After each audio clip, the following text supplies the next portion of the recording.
Welcome to Packing for the Dragon's Back race.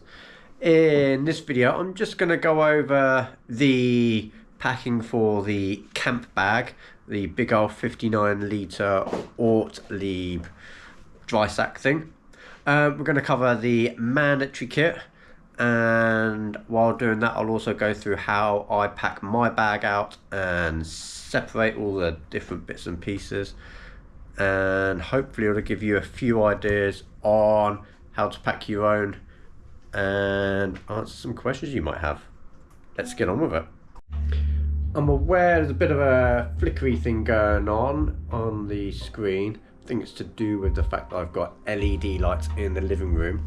I'll try and edit it post production, during production, whatever you want to call it.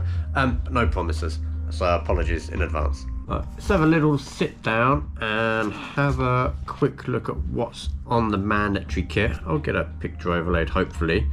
So we're specifically looking at camp kit. So looking at the mandatory kit list provided by Aria, we have a 59 litre Ortlieb dry sack. Must be the heavier duty one, which has got a handle in the middle of it. We need a complete change of clothing, which I have got in a little bag here. That complete change of clothing for myself is going to be a Montane base layer for the top, and I've got some compression leggings, which whether they work or not I don't know, but I used them in 23 and survived 23, so that's my complete change of clothing for camp. Spare shoes in my case, a pair of Crocs. Reason for Crocs is they're waterproof. I've not got to worry about them getting wet. It also means when I get back at the end of the day I can take all my socks off, try and dry my feet out and stick them inside the Crocs and not worry about having wet shoes for camp, which I'm carrying around, and not actually dry my feet out. A warm jacket. That doesn't state it must be in addition to the kit you already have. So in my cold weather gear I have my second 300-gram jacket, and that's what I'll be using if I need a warm jacket while on camp. A warm sleeping bag. I have got this little tiny sleeping bag here from Mountain Warehouse. It's apparently got a comfort rating of 20. I do sleep quite warm, so I can get away with a lighter weight one, but remember we've got loads of kit with us, so if for some reason it's cold of a night time, I've got a 300-gram layer here. I've got a pair of leggings there that I have to have with me, so I can get myself warmed up if need be. A sleeping mat. I've got this little tiny Trekology UL80 it's called. Loads and loads of people use those for Dragon's Back. It rolls up into this little tiny thing. I blow it up by my mouth. It takes a minute or two. Is it ideal? Probably not, but there's not a lot to do in camp really, so absolutely fine to blow that up. If you've got the capacity to get in an electronic air pump, go for it. Next up, plate, bowl, mug and cutlery. So I use this giant huge camping, it sits on a camping stove. I use that as my bowl and mug, and a spoon. Honestly, you can eat everything with a spoon. Soup spoon, chips spoon, lasagna spoon, burger spoon. It all works. It all works. Sponge and cloth for washing and drying dishes. So we've got a little sponge in there. Comes on one of those little dishwashing handle things, and a cloth as well. So I keep that in its own little bag so that when that's wet I can keep it away from everything else. Next up, sun cream and sunblock. I have that in what I call my Misk camp bag. I know I'm going through it quickly. I'll go through everything in all my bags shortly. So there is sunblock, is this yellow one down there. There's a sunblock. And then we've got a midge net, which I've got there. That needs to go into this bag. Excuse the dog. If I'm not giving them attention, then they start demanding it. Also insect repellent. So I'm using something called Avon Skin So Soft. I found it recommended quite a while ago. It contains citronella, which is fantastic for keeping bugs and stuff away. So if you've got a tub of that hanging around, then certainly use that. Personal first aid kit. Now, although it's not part of the mandatory running kit, I do tend to keep this on me. This has got the condensed blister first aid kit in there, as well as a bit of extra K-tape, scissors, and all of the mandatory first aid kit that you need. Then we've got Kinesology tape. I've got a whole reel of it here, which will also belong in my MISC camp bag. So pop that in there now. And then last on that camping list is sufficient personal food for resupplying your hill bag for the duration of the event. Now bear with me.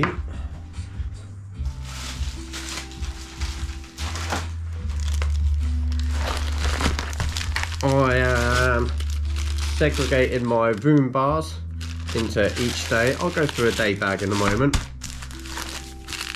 Voom powder and Marmite cashews. Why these things are in such a huge bag, I don't know. I will probably, prior to packing for it, tear these open, push all the air out, because they've got a little resealer on there. That'll save a little bit of space. So that is the mandatory camping kit covered. Next I will go through the stuff I'm sort of bringing, and I'll go through how I've separated everything out and explain a little bit as to why I've done it that way. Right, so let's go through what I am carrying, what is in each day pack. So this pack is going to be almost the same for Monday, Tuesday, Wednesday, Thursday, Friday and Saturday. The only differences is going to be my nutrition levels, as I'm planning on taking different quantities for each day. But aside from the nutrition, it's going to have exactly the same kit in there, so that I've not got a silly question in the morning of, ooh, which bag is my favourite shorts in? It's the same pair of shorts every day. It's the same pair. It's a different pair of shorts every day, but it's exactly the same model. So let's go through the bag. So Marmite cashews. Again, stupid size bag. There's so much air in it. Bag of Voom bars. Again, these have got the day number written on, so I know whose bag it belongs to, just in case it all gets mixed up. We have Voom powders. I will be making this a bigger bag so that it'll contain the bars, the powders and the cashews. Fresh pair of socks for every day. A Run With Will branded vest top, and also a pair of shorts. Now, like I've already said, every day will have the exact same style of shorts, the exact same style of vest top, the same type of nutrition, just varying levels, and it'll also have the exact same pair of socks. Although at the moment I'm waiting on delivery of a new set, because these are 2 years old and Just thought it'd be about time I treat myself to some new ones. So I have one of these packs for every day of the week. And I don't know if you'll be able to see it. On the front, this is day number 3. We have the distance of 41 miles and 9,500 foot of elevation. And then on the back, I'm just going to put a little checklist for myself of top, shorts, socks, nutrition, and I'll have a list of the nutrition that needs to go with me in the morning and what needs to be put into the drop bag. I did forget to note, I will actually have one of those bags made up for day number 1. However, it won't need to be in the Ortlieb dry sack because obviously I'm going to be wearing it first thing that day, and the nutrition for the support point will be in the drop bag. But I will have that plastic bag ready so that at the end of the day I can put all my used kit, which is probably going to be minging, into that bag. It can be sealed shut and I haven't got to worry about it contaminating other things. I've not actually weighed anything out at the moment, so if we put those 5 days worth of nutrition into a dry sack now.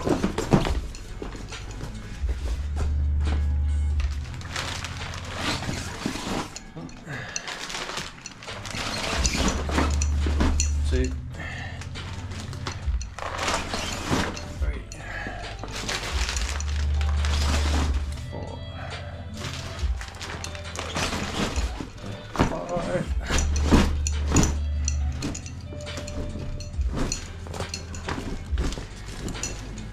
Right, so that is days 2 through 6 into the dry sack. Next up is, let's have a look at some of the mandatory kits. So, cold weather gear. This is, and also hot weather gear.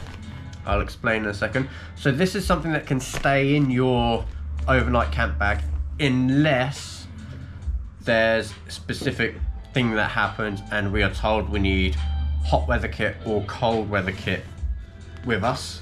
Now I've put both in the same bag because I'm going to be carrying 600, 1200. I'm going to have the capacity to carry 3.7 litres of water, 4.2 litres of water on me.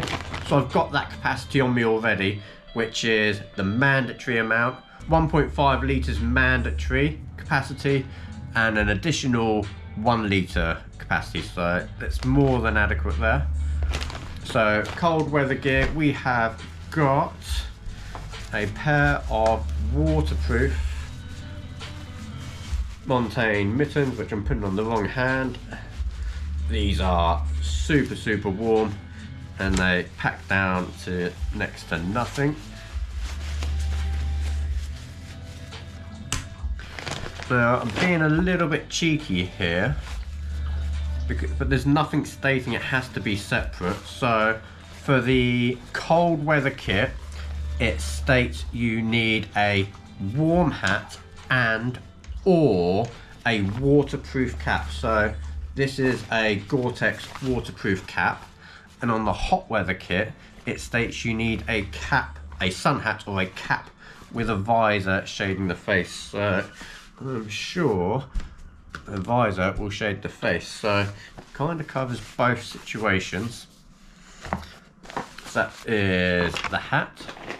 Then we need a spare synthetic warm top, hooded.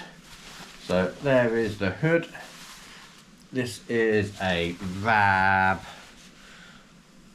something or other.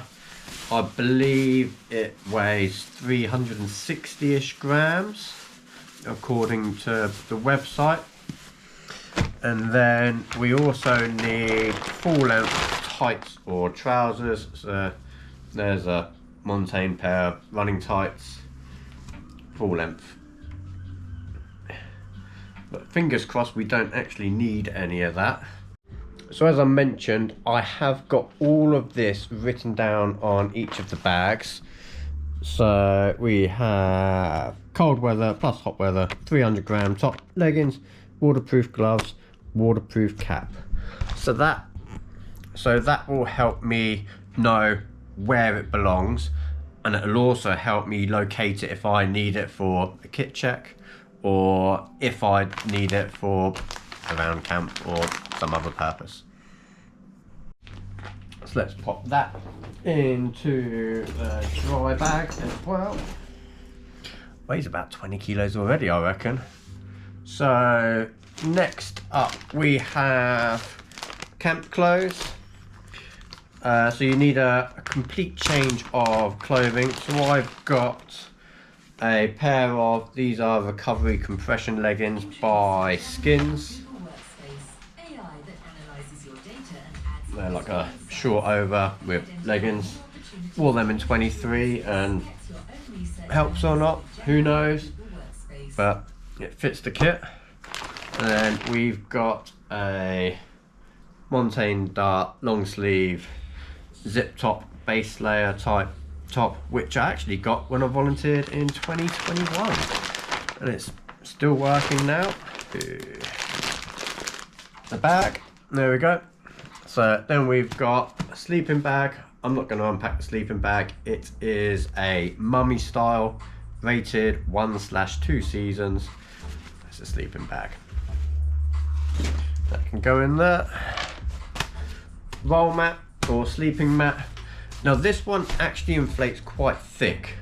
What I would suggest, if you haven't already tried sleeping on your roll mat and tried sleeping with your sleep kit, is it might upset your other half, but get it set up in your living room, in your bedroom, somewhere you can get it set up and have a bit of a practice, because you might find that, especially for me with this, I don't inflate it so it's rock solid. There's a certain point where you inflate it to, which makes it really comfortable. If you inflate it too much, it becomes quite hard to sleep on. So have a practice with your sleep kit and make sure you can actually sleep on it. And on that note, I've noticed on the where some people take pillows or cushions with themselves. What I'll probably do, and what I've done last time, is I'll use probably the cold weather kit bag, and I'll use that as a pillow. It's soft. I've got the stuff with me. I don't need a dedicated pillow, so it saves me a little bit of space in the bag, and it saves me a little bit of weight. So roll mat into the bag. I am going to carry a spare flask just in case I tear open one of my flasks, so that can go in the bag. Next up we have a camping mug with cloth and sponge. Again, everything is written and in its own bag because it makes it so much easier to find stuff. They'll go together. I have a 20,000 amp hour battery pack with the Garmin cable and a USB-C cable. Now you can charge at camp, but I like to have my own ability to charge. It means I can leave it in the tent when I get back and have it on charge and not fret about it. It also means if I do get in late for some reason, I've got self-sufficiency that can go in the mug there. And then we have my MISC camp stuff. I'm not going to unpack it all, but I have got the bug spray, which we've already gone over. There's a little repair kit in there, which is in case I puncture a sleeping mat or I need to put a little patch repair on something. Wet wipes. I hate the cold. I really do dislike those cold water dips, so I tend to have a wet wipe wash down. I've got toothpaste and toothbrush. Again, to save a few grams, I've got an electric toothbrush at home, so I use just the toothbrush head, and I don't use a whole tube of toothpaste. I've just got like a quarter tube of toothpaste in there, so I've used 3/4 of it already, and it sort of lives in my camping stuff. Sun cream is in there. I've got a product in here called Trench, which I'll use on my feet. I've got my KT tape in there, and I've got the midge net in there. Now I'm not just going to dump this into the bag because I've got another dry sack here, and what you'll find really helpful is your miscellaneous camp stuff can go in the dry sack, your food stuff can go in the camp sack, and then when you're mincing around camp and doing your camp admin and all that sort of stuff, you can keep all of this stuff in here and you can carry it around with you. So rather than constantly going backwards and forwards to your tent, to the food, to the tent, to the water, to the tent, to the everywhere, just carry this around with you and you've got everything you need with you. That can go into the bag. And then we have got camp footwear, pair of Crocs. So we'll stick that at the top. And let's see how this weighs out. So roll the top over.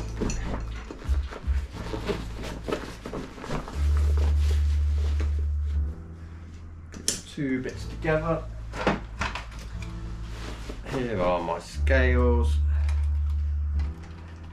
just some cheap Poundland ones, and moment of truth, I am at 11.5 kilos with all of the mandatory kit in there. That's not quite all of my nutrition, because there'll be a few more bits added in as I fine tune each day. Yeah, that is the camp kit. Now what I'll quickly do is I'll go over the drop point bag and the sort of stuff that you might want to put in there. So next up is the support point bag, which is 10 litres capacity, and this has a max weight of 2.5 kilos. Now they don't tell you what you must put in here or what you mustn't put in there, but what I tend to put in there is I will have my spare pair of trainers, because you need a spare pair of trainers, and then I'll have my second half of the day's nutrition. So we'll just grab this bag of stuff which is currently earmarked for day number 1. I will put in there a stick of my trench foot, which is currently in my big bag because you just saw me pack it all away.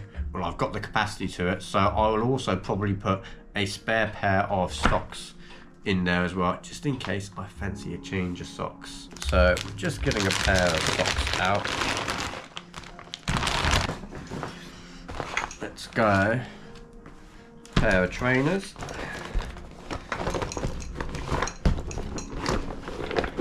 I actually forgot to mention that on the mandatory kit you have to have a spare pair of trainers.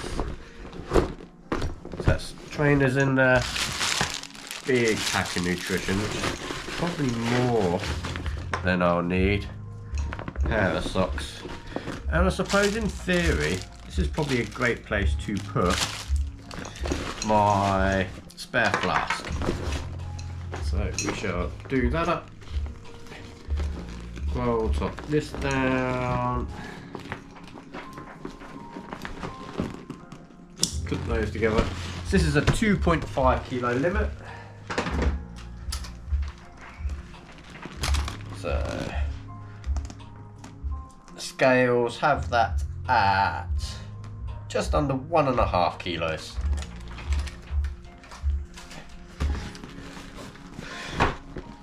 And that is how I pack my bag.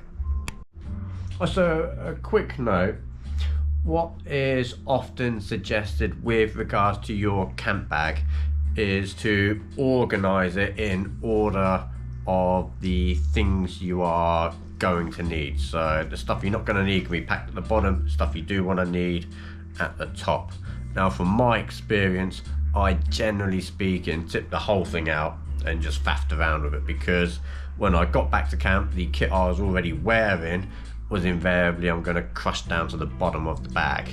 So what I will say is just make sure that your camp bag is at the top, so when you get back to your tent and you've got direct access to that bag, because that bag is effectively your little purse for the campsite. You are gonna just carry everything you need in there, so that anytime you're going somewhere in camp, you've got it with you.